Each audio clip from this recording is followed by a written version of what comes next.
Archives of Prasar Bharati presents the timeless treasure of golden era.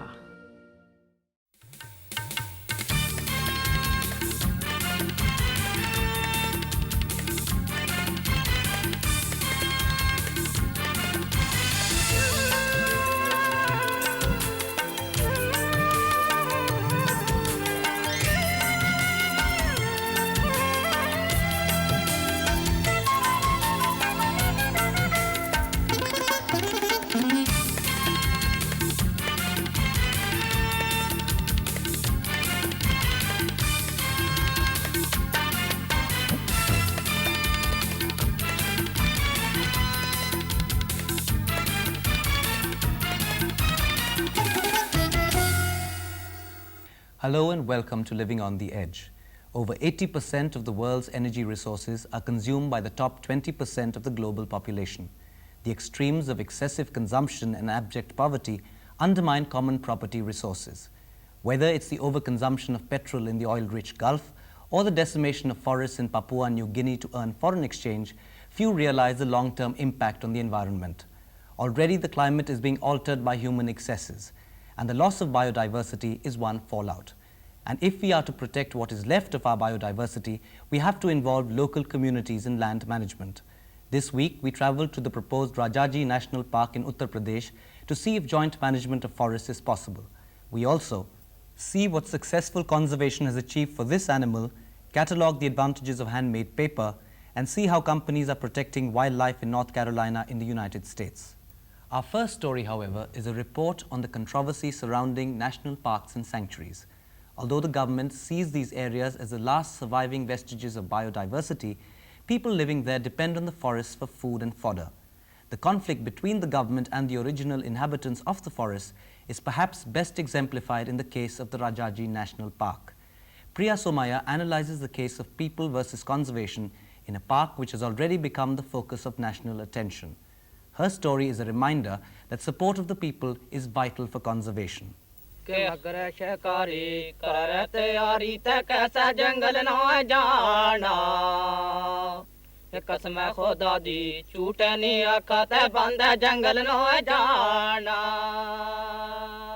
generations, they lived in harmony with nature as nomadic herdsmen in large joint families.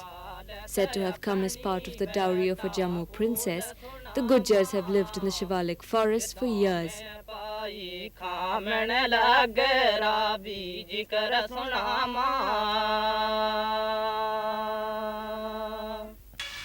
Permitted by the government to live on a patch of forest and lop off the leaves of certain trees for fodder, the Gujars are primarily cattle rearers, living off the sale of milk. But now, their increasing numbers and changing lifestyle has involved them in a controversy with the government, which is yet to be resolved. What is at stake is the right of the Gujars to continue residing on lands they have occupied for centuries. The reason being, the area has been earmarked for the proposed Rajaji National Park. The government contends that the Gujars' lifestyle with their overdependence on trees is causing depletion of natural resources in the forest reserve. Rajaji National Park is in Shivalik forest, and Shivalik is a very fragile area. And because this is a very fragile area, it cannot withstand the impacts. And one of the impact which Gujar population are responsible are that too much of grazing, too much of lopping, which is being carried out by these Gujar families. And if this practice, which is no longer sustainable, continues, then I'm afraid this forest will not last for another 20-25 years. Forest officials claim that this denudation of forests is evident in areas inhabited by the Gujars. In fact, Gujars are only part of a larger problem. To put it simply, there are over 100 million people, including tribals, living in and around forests across the country. They are greatly dependent on the forests for food, fodder and firewood, and their numbers are increasing. At the same time, the livestock population has increased by over 90 million heads over the last 4 decades.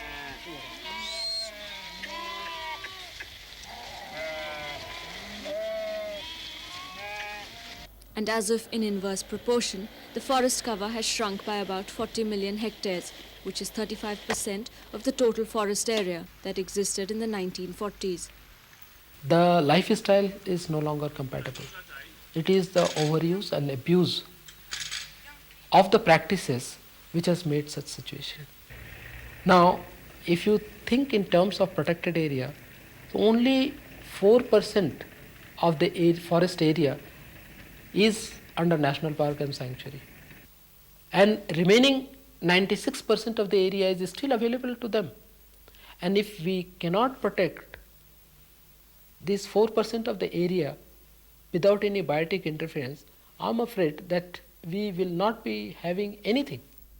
The urgency of the situation justified the government's passing of the Wildlife Act. It was hoped that the Act would achieve the twin objectives of nurturing the forest and animal life in the protected area. But applying the statute to Rajaji, the government underestimated the resistance of the Gujars, who would have to be moved out under the provisions of the Act. Not only did the Gujars refuse to budge unless they could continue their traditional lifestyle, but insisted they are in fact the true protectors of the forests. साहब जंगल को बिल्कुल भी नहीं नष्ट करते हम। अगर जंगल को नष्ट करते तो जब हम कहाँ रह सकते थे यहाँ। हम तो बहुत अच्छा लोपिन करते जिसमें ऊपर पेड़ में चढ़ जाते और उसकी टानी टानी को परे से बहुत ज़्यादा नहीं काटते। अब को हमारे पास कुराड़ी तो कोई इलाका नहीं कि जिससे हमने पाठल से नीचे से काट दिया जंग, सिर्फ ऊपर ऊपर से काटते हैं पत्ती को। वो भैंस के लिए हम चारा डालते हैं। This is the tribe which is vegetarian. They don't hunt. They are solely dependent on the cattle. It means they want greenery. It is a question of bread and butter for them. That may have been true of all Gujars a decade ago. Today, the influence of the market is becoming striking. More and more Gujars are opting to settle down, thus giving up their nomadic existence. While this may have been determined by practical considerations, there can be no doubt that an increased population in a fixed area will only create new pressures on the forest. Abdul Hafiz works in a Gujar milk cooperative at Mohund. Once a nomad, he now has settled within the park area. कष्ट होता था जो रास्ते में बहुत परेशानी थी, खाने पीने की, चलने की, दिन भर चलता रहते थे और रात भी चलते रहते थे।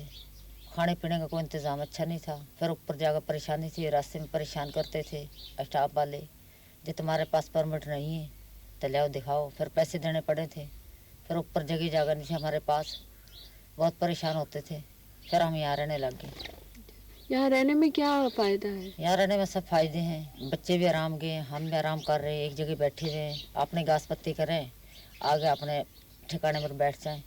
यहाँ बहुत हमें आराम है और बहुत परेशानी थी पहाड़ में। Yet another advantage of a permanent home is education for their children, to prepare them for a life increasingly different to the one their forefathers knew.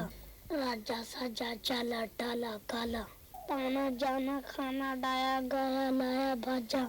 If Gujars are determined to continue living on lands they believe to be theirs, the forest authorities are equally adamant that they have to move. Social activists, on the other hand, question what they call the government's bias in singling out the Gujars for eviction, while an ammunition dump and a railway line within the proposed park are to be left untouched. But there are other critical questions that need to be answered.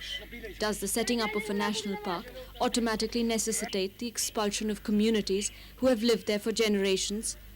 Is it possible for the inhabitants to live within the park while simultaneously safeguarding environmental interests? And finally, and most importantly, is the Forest Act valid? Critics of the Act say it's in contravention of the declaration of the Rio Summit. It has been the stand at Rio of the government. So we say when this is a community resource, hand over this to the community. But our government is taking the stand otherwise. What they are doing at the global level, they are taking the stand that it is a community resource. At local level, they are throwing the community out. Perhaps one of the reasons why people who are likely to be displaced are unhappy is because the alternatives they have been offered have placed them in alien surroundings. disrupting their traditional lifestyle. Some complain that rehabilitation plans were made without their involvement. पत्थरी में जोके हैं, जहर है, वहाँ पर इलाका डकैतों का है और हमारी जो धियाँ बेटियाँ हैं वो शहर में रहने वाली नहीं है, वो बन के रहने वाली है। उनको कोई पता इस चीज़ का नहीं होता। गैर आदमी कौन होता है, जिन्होंने देखा ही नहीं गैर को तो वो बताएंगे क्या। इसी वजह से हम लोग वहाँ नहीं जाना चाहते और नई पत्थरी में जोकों का इलाका है। हमें जंगलों में रहने दिया जाए, लेकिन गवर्नमेंट इस बात को मानती नहीं है। तुम्हें जंगल छोड़ना पड़ेगा। तो हमारे कहने का मतलब है जैसे पत्थरी भेज रहे हैं हमें मकान भी बनाए, वहाँ तो हम जाने के लिए सहमत नहीं है। वो दलदली इलाका है, वहाँ तो हम बिल्कुल नहीं जाएंगे। लेकिन और जगह अगर हमें ज़मीन दे दें हमारे कहने के मुताबिक तो हम छोड़ भी सकते हैं जंगल। Other than the Gujars, there are communities like the Tongyadars, who are also dependent on the forests. These villagers used to cut grass to make ropes, but now are being threatened with eviction from the park area. Ironically, this land was earlier given to them by the government in exchange for planting trees. जंगल हमारे सिर पर यूं ही लगा हुआ है, ये संपत्ति हमारी खून पसीने की कमाई है। ये हमने मेहनत से अपनी पैदा किया है, जो कि आज हम जंगल में घुसने का भी अधिकार नहीं है। हमने 20-20 किलो वजन पानी का लगा के 5-5 किलोमीटर जाकर के जंगल पैदा किया है। सरकार की संपत्ति को पैदा किया हमने। फिर आज मजबूर हम मना जरूर करते, क्या करें, कहाँ जाएं। That, in a sense, represents the irony the Gujars and other communities in the Rajaji Park are faced with. To preserve the habitat and animal life within the park for future generations, they must adapt to survive. But the question arises, will their survival come at a price too heavy to bear? Still to come, what successful conservation has achieved for this animal, the advantages of handmade paper, and how companies protect wildlife in the United States.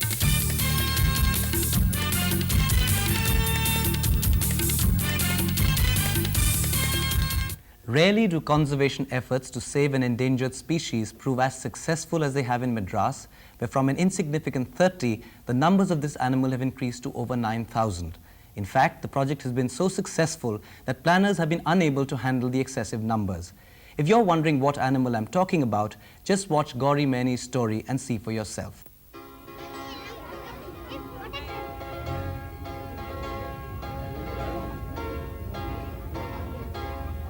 What's large, dangerous, looks like a log of wood, and has been around for over 80 million years? The answer, if you haven't guessed it, is a crocodile. If your idea of this relic from the days of dinosaurs and mammoths is a snapping, dangerous monster, then these seemingly diffident crocodiles at the Madras Crocodile Bank are far from typical.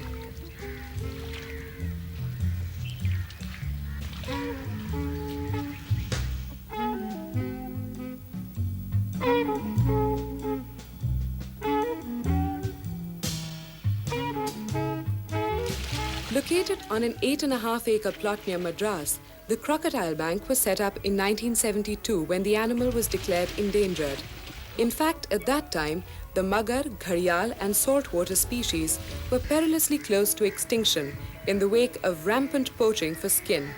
Around 1970, when the situation of wildlife in our country was quite poor with respect to everything, there was an assessment on the basis of the observation, no census, that hardly any crocodiles are being sighted in the forest areas or in the natural habitat. As a result, the Government of India and the FAO launched a conservation project that proved remarkably successful. Today, over 9,000 crocodiles have been successfully bred. The crocodile population has stabilized and many have been released into the wild. Ironically, the sheer success of conservation has created a host of problems, some of which had been foreseen in Project Crocodile. Although the population has stabilized, the natural habitat has shrunk. In fact, there are thousands of crocodiles awaiting release in the wild because the designated areas are saturated. Initially, when the crocodile conservation policy was formulated, it was agreed that ultimately after conservation success, that commercial farming and ranching would be taken up because conservation has to follow a complete cycle. And when I say cycle, it's after conservation what? And that should have ended up with farming or ranching, which hasn't happened. What has happened is that conservationists, faced with unprecedented numbers of crocodiles, need to consider a somewhat paradoxical option. In fact, Project Crocodile had built-in provisions for culling of excess numbers and commercial exploitation of the crocodile. While this may seem a logical step for some, it is fraught with many dangers. For instance, won't commercial exploitation hasten the killing of crocodiles in the wild by enthusiastic hunters, thus destroying the delicate balance? Who will control and enforce the process? Won't the gene bank of the crocodiles deteriorate rapidly under controlled breeding conditions? And what will be the reaction of animal rights groups? Not surprisingly, the government has not yet been able to come up with a solution that satisfies all groups. I would say, first we have to ensure that the population in the wild is adequate. Second, we have to ensure that the education of the conservation ethos has spread well into the general people. And third, we have to ensure that any ranching that is being attempted, it is cost effective. We have to go through all these processes. But before going through all these processes, if we straightway launch into any this farming program, it will certainly cut across whatever conservation success we have attained so far. At present, we do not have much of problem of poaching. That is because, number one, we do not allow any commercial harvest. We do not also allow any killing. But once an official trade is allowed in a country like ours, where a large type of the fringe populations are without employment, obviously a tendency will grow to take the advantage of official trade to mix up the killed crocodile from the wild and throw it into the market. So we feel at this stage any attempt to go for commercial farming will definitely have an effect on the smuggling, and it will be difficult to control that. But avowed conservationists like Harry Andrews say it is possible to impose strict controls that dissuade poachers. Every skin would be tagged and every egg would be monitored that comes out from the wild or from a farm. And I can guarantee you that the populations can never get wiped out. We have 9,000 crocodiles, and if all the crocodiles in India were wiped out in the wild habitat, we can just throw back 4,000 crocodiles and that would bring back the population. Animal rights activists, however, disagree and have emerged as a strong lobby against the killing of crocodiles. What guarantee is there that the people in the private farms are not going to be hands in glove with the poachers, and that the species which have been released in their natural habitat are not going to be gunned down for their skin? And where money comes in, every other ethical point is totally lost. So while the debate continues, the crocodiles continue to multiply, having long ceased to be an endangered species. But ironically, species which were so close to extinction and survived under a strict conservation effort today find themselves in a situation where man, their protector, is faced with the unenviable task of controlling their numbers, even if it means killing them. Strangely enough, conservation itself might just become the victim of its own success.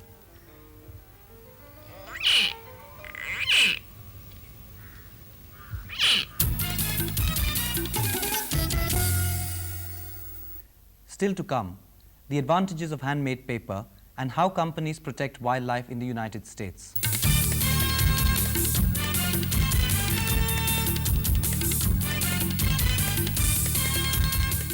All over the world, paper is being recycled in large quantities as consciousness spreads that conventional paper making requires virtually limitless amounts of rapidly depleting hardwood or bamboo. Sunil Manoharan stumbled upon an exciting innovation, handmade paper which relies only on recycled material. This is no ordinary paper-making unit. Apart from providing work to unemployed women from adjacent areas, it has evolved a way of making paper from waste.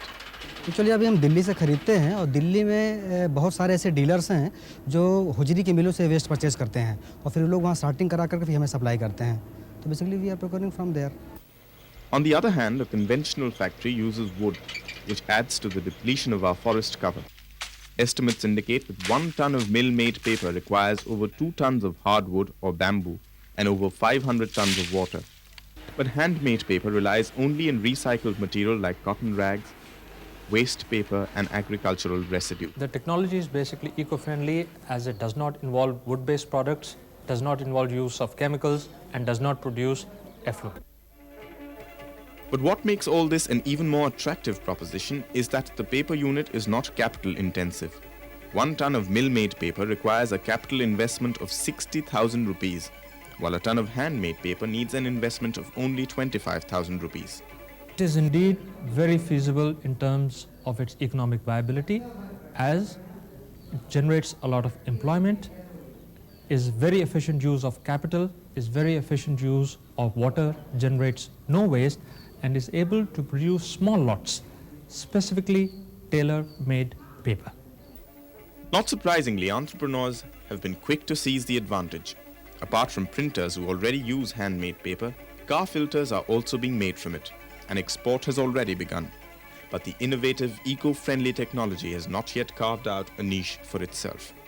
The future of this technology is very promising because we are determined to have wide-scale dissemination of this technology, set up units in rural areas, producing a wide variety of eco-friendly recycled paper, and the demand for this paper around the world is terrific. Commercial exploitation apart, NGOs are also exploring ways of adapting this technology. We are basically trying to adapt this technology for the use of biomass materials which can be produced and grown in rural areas, and to scale it properly and to develop an image and a market for this. Given increasing environmental awareness, the dangers of a depleting forest cover, there is no reason why its use can't become more widespread. Given its commercial viability, it appears a distinct possibility.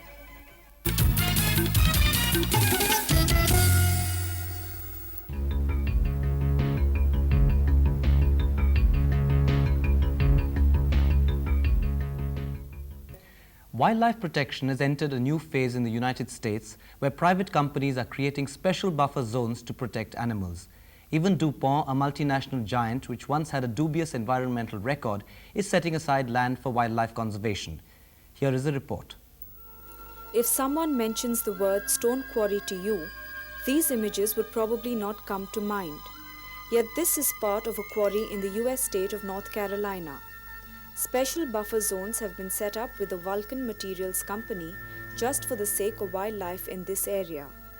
More than 100 hectares are being managed by the Vulcan's employees with help from a national organization called the Wildlife Habitat Enhancement Council. Joyce Kelly, president of the council, recently visited another project in the state, a chemical manufacturing site owned by DuPont. What we're seeing here at the DuPont's Kinston site is an example of what so many companies in North Carolina are doing to benefit wildlife on private lands. It's clear, I think, that in this decade of the environment of the 90s, that those companies that recognized their opportunities and their responsibility to good land stewardship are the companies that are going to win. This level of stewardship is typical of dozens of companies in the state and many more across the country. In fact, this provision of land for the benefit of wildlife and enjoyment of people is being used as a signpost to attract like-minded companies to the area. That's good for business and nature.